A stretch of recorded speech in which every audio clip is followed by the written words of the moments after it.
So today we're going to be painting headstock and upgrading some parts on this Lake Placid Blue Classic Vibe Mustang. Stay tuned.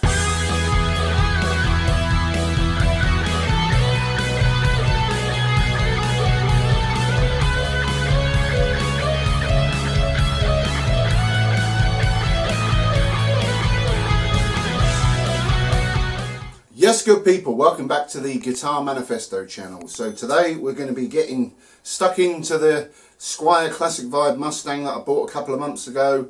If you're not sure about the video, I'll put a link in the corner and a link in the description. Now, I spotted this on eBay, had a bit of an issue with the headstock. Somebody decided they didn't like the Squier logo, so they decided to crudely scrape it out.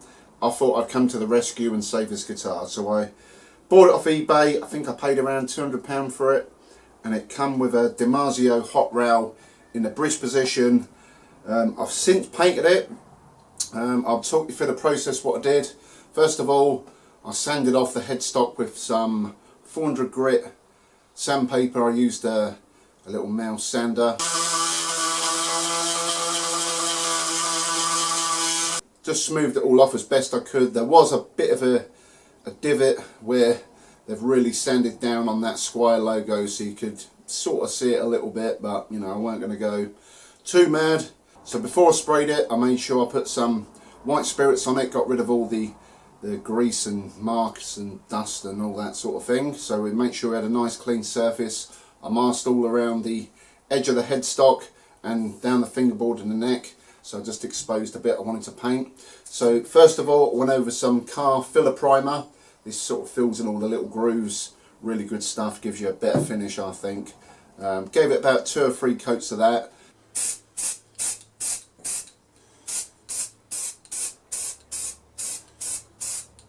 Leave it about 10 minutes between each coat. Left it for a couple of hours. I managed to find some car paint that was a pretty similar colour, as good as match as I could get. This was the Ford Metropolis Blue. I think that was about £4 or £5 from a hardware store. So again, I made sure it was nice and clean. Gave that about 3 coats.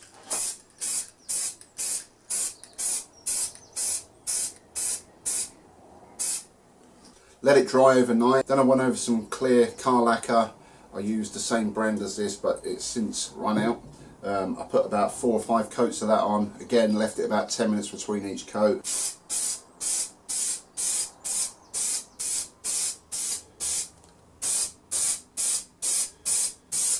I was going to leave it to cure for about a week, but I've been busy and I kind of forgot about it a bit, so it's been drying for about a month. This morning I went over some 800 grit, 1000 grit, 1500 grit, and I would have gone over some 2000 grit, but I've run out, and yeah, there you go. So we just went with that. So once I finish sanding, you get a kind of matte finish, so you want to bring the shine back out. So I used some cutting compound. This is G3, used for cars and what have you, so I gave it a good go with that. A lot of elbow grease. Then I went over some Auto Glim car polish, and then it's sort of got a nice healthy shiny coat now. It's not 100% because whoever butchered it before did make a bit of a mess of it, but it's smooth, it's shiny, and it looks pretty darn good, so I'll call that a win. Next we're going to go on to the body of the Mustang. It's been sitting in the corner for a little while, so it's a bit dusty.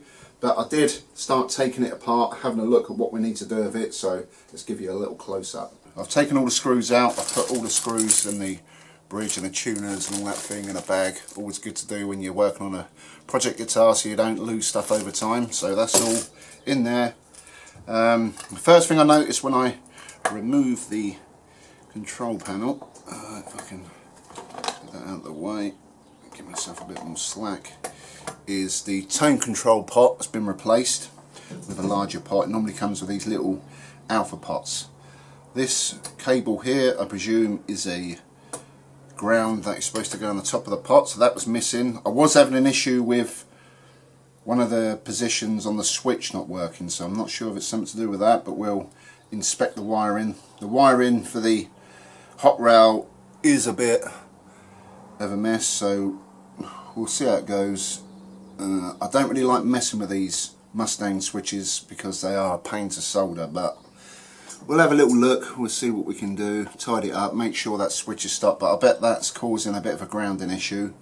What I'm going to do is replace that volume pot. I've got a CTS 250k pot, so we'll go with that. Just replace all that over. Basically just a few wires just to swap over, so that's a nice easy job. Another thing I want to do is replace the capacitor. A little while ago I spotted some of these green Russian capacitors on eBay and I thought they looked pretty cool, and actually I found one in my stash. So that's a 0.047, so I think we're going to go with that, see how it sounds. Again, that's just a case of unsoldering from one of the lugs and the top of the pot and just swapping it over. I was going to change the neck pickup, but these have got the Fender design down Eco pickups and they actually sound pretty decent, so we're going to go with that. We've got the DiMarzio Hotrail pickup on the bridge, so we should be good to go. Now, somebody was saying about the logos upside down, and the reason people do that on Mustangs is the way it's routed out, as you can see. But with the pickup upside down, I've never had a problem with these in the past. A lot of famous guitarists have used these, obviously Kurt Cobain, upside down, no problem at all.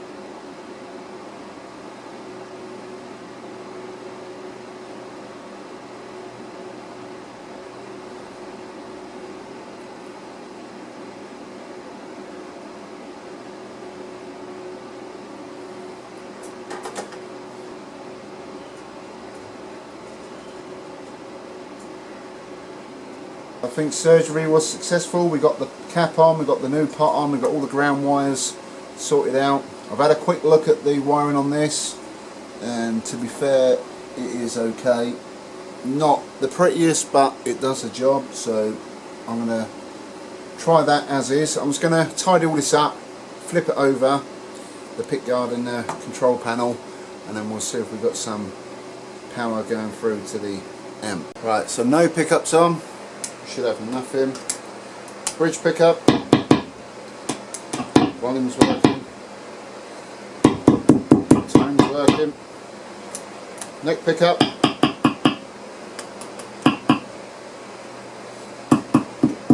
yep, all good.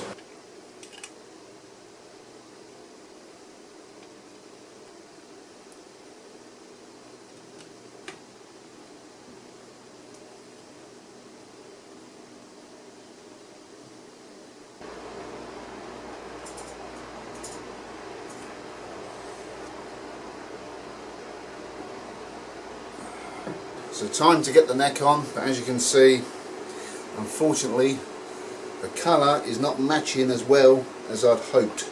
Now when I did the initial colour coat, it was nigh on a perfect match, but it's just something with that clear coat I used that's made it a lot darker. It's definitely an improvement of what it was, and once it's at the other end of the guitar with the strings on, yeah, you know, it is what it is, but definitely better than what it looked like before. In certain lights it looks okay actually, but we'll roll with it. So let's get this neck on. Just gotta put the neck plate on, put the 4 screws in, put some strings on, and we should be good to give her a test run and let her rip. As always with Mustangs, Jazzmasters, Jaguars, I like to put some electrical tape around the pole pieces to stop the bridge floating about. And a lot of people don't like doing that, that's the way I do it, and it definitely helps with tuning stability. So just put enough tape around just to stop it wiggling around.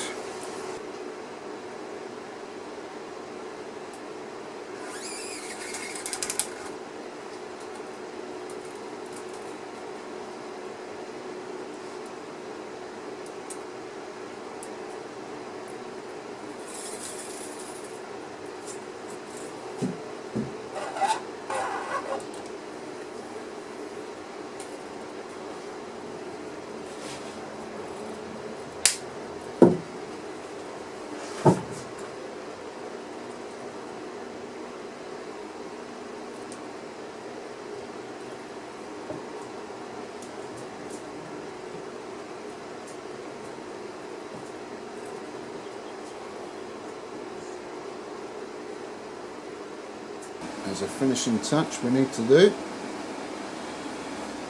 custom Robster Mustang decal.